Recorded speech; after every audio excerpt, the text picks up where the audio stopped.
If your Dell G3 laptop is crashing with a blue screen, this tutorial provides step-by-step solutions to fix Windows blue screen of death errors and get back to gaming or work. So whether you're performing updates, you're getting an IRQR not less or equal message, K-mode exception not handled, kernel data in-page error, a lot of errors pertain to this problem, and we're going to go ahead and jump into what should hopefully be a pretty straightforward process, guys, and we're going to go ahead and jump right into it.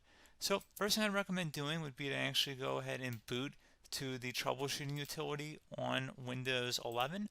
So if you do a hard power off 3 times in a row, Windows should automatically attempt to launch the starter prepare utility. And if it doesn't find anything, it will give you the option to select advanced settings, in which case it would take you to a screen that looks like this.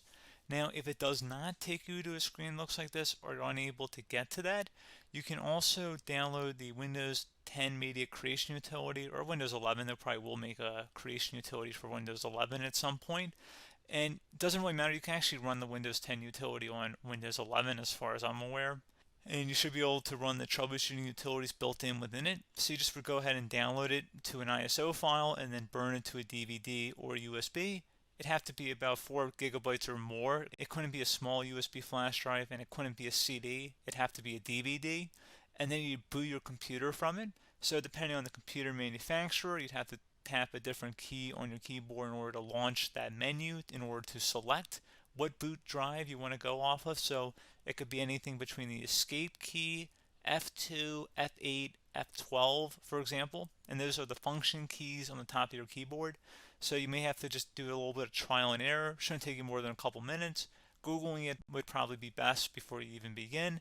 But anyway, we're ready to go ahead and jump right into it. So we're on the choose an option page. So these will look very similar whether you're booting from it directly within Windows itself, or if you're plugged in a USB flash drive with the media creation utility installed and you selected the recovery option.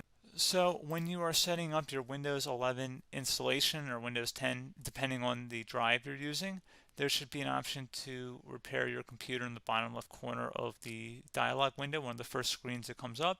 You go ahead and select that, and then it would take you to a troubleshooting screen like you see here.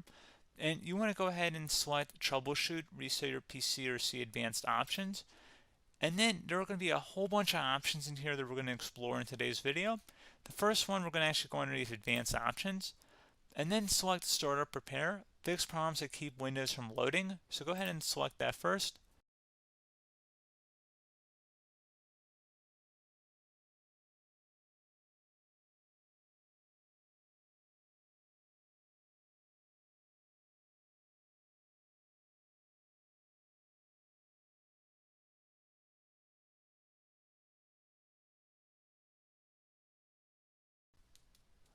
Okay, so you can see it could not repair our PC. That was our first option we could try. Something else, if we go back into advanced options here and then select troubleshoot, we're going to go underneath advanced options again. You can go ahead and actually access safe mode by selecting startup settings. And then if you select the restart button, you have the option on the screen select safe mode with networking, which will give you a key on the screen. It'll tell you which key to press to enter that. I believe it's the F7 key. It'll do that for you. I'm not going to go over that in today's tutorial because I don't really want to go into safe mode, but you're more than welcome to attempt that by going into here and then selecting restart. Again, it'll launch another screen. It'll say what key do you want to press, and it'll give you like 7 or 8 different options, and you want to select safe mode with networking. There's also an option for a command prompt too, but that's going to be something we're going to cover later in this video, and we don't even have to go through that in order to access it. So that's why I'm not going to really push for that, because unless you know exactly what's causing the problem, you probably don't need to go into safe mode. Unless you're trying to recover files, in which case then you definitely can go into safe mode, but we're trying to actually recover our computer here. So I hope that makes sense. Something else we can also try here as well would be to uninstall updates, remove recently installed quality or feature updates from Windows. So if you go ahead and select that, you can uninstall the latest quality updates, which generally is the more day-to-day updates. Feature updates are the less regularly released ones, like the big ones. I would equate it to service packs in like Windows 7 and Windows Vista and Windows XP. So larger updates that occur once or twice a year at most. And the quality updates are more just a regular update. So probably obviously depend. It'll take longer if you're going to try and uninstall the latest feature update versus quality update, and maybe you don't need to go back that far. So just giving you guys a couple of pointers with that. Something else you can also look at here, and we're going to jump into the command prompt in a little bit, but you can select System Restore, which will use a restore point recorded on your PC to restore Windows. And this is something I would highly recommend here, guys. So select Next. Assuming you have a restore point saved on your computer, you go ahead and select the most recently created one, and you'll select Next, and then you'll select the drive. You shouldn't actually have to select the drive. You can scan for affected programs, but we're going to keep it all default here, and then we're going to select Finish. So once started, System Restore cannot be interrupted. Do you want to continue? I think we're going to select yes. I don't think we have anything better to do on our computer right now, so just give it a moment here to initialize. It will take a couple minutes to run, obviously depending on how large your hard drive is and how much is saved on the System Restore point. So just give it a couple minutes here.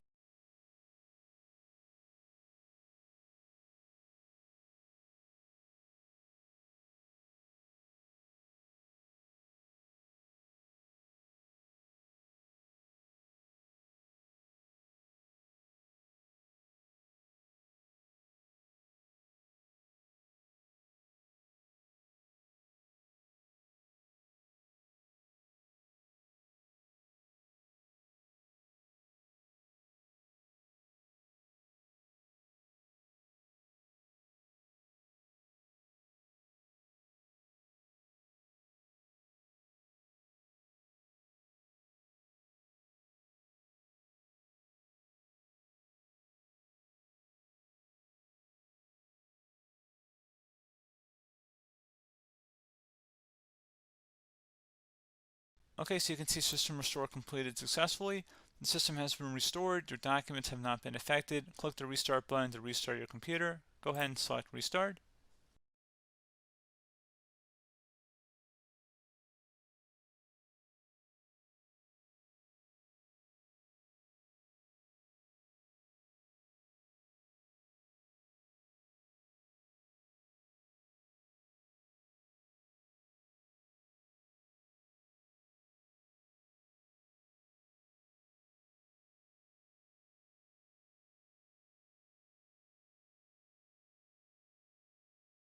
Okay, so you can see the system has been restored successfully. We're going to go over a couple different methods in addition to that if that did not work. So I'm just going to pause the video and we're going to start back on the recovery screen that we started with. Okay, so a couple other things we can try here too. If you go back into troubleshoot, you can select reset your PC, while you choose to keep or remove your personal files and then reinstalls Windows. You can select to keep my files, which will remove apps and settings but keeps your personal files. You can also select remove everything, which will remove all of your personal files, apps, and settings. So this is more of a factory reset, the second option here. First option, it should not delete all of your personal files. However, it will pretty much clear most of your programs. And keep in mind, there's no guarantee that your information, number one, is even still available and easily recoverable on your computer to the point that you actually would be able to recover anything. And the second point is that there's always a chance that it won't actually recover and it will just do a factory reset anyway. So there's no guarantee that actually would keep your files anyway. So I would recommend trying to get a recovery tool and backing that up first before selecting it anyway. But again, those are a couple of different options. And then something else you can try here if you go back to the choose an option. Another option, if you go underneath choose an option and select troubleshoot, advanced options, and now select where it says command prompt.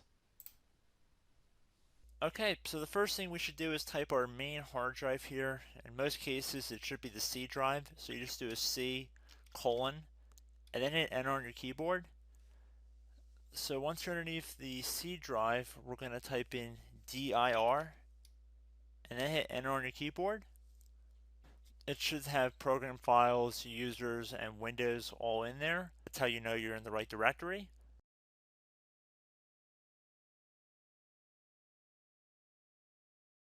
In some cases, it might be the D drive as well, so just keep that in mind.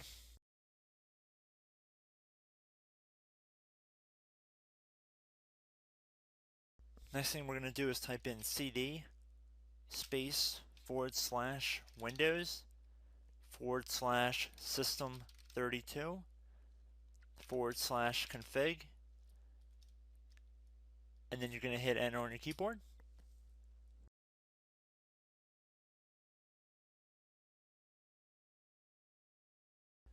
So now you're going to type MD space backup. If you've seen other tutorials, it might also say to put down MD backup. That's because the backup name is pretty common when you want to back something up. So you can name this whatever you want, doesn't have to be backup. So if you've already made a backup folder in the past, you could do backup 1, for example. So once you're done setting the name you want the backup to be called, hit enter on your keyboard again.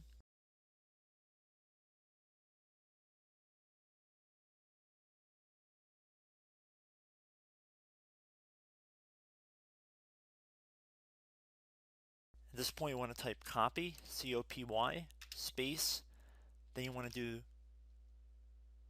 the star symbol above the 8 key, then do a period or a dot, whatever you want to call it, then another star sign, and then another space, and then type backup, and then hit enter on your keyboard.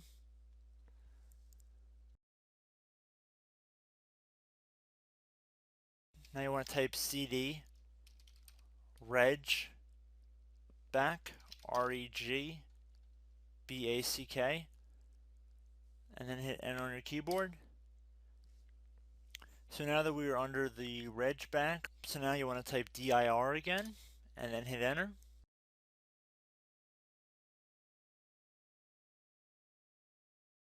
So now at this point we're going to type copy again. So copy, space, star sign,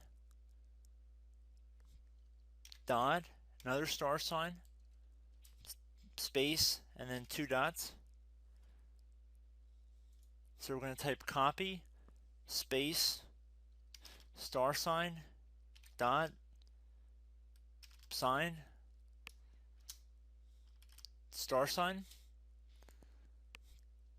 dot, dot, and then hit enter on your keyboard again. So for overwrite, you want to overwrite all. So type A on your keyboard, so capital A, and then hit enter on your keyboard.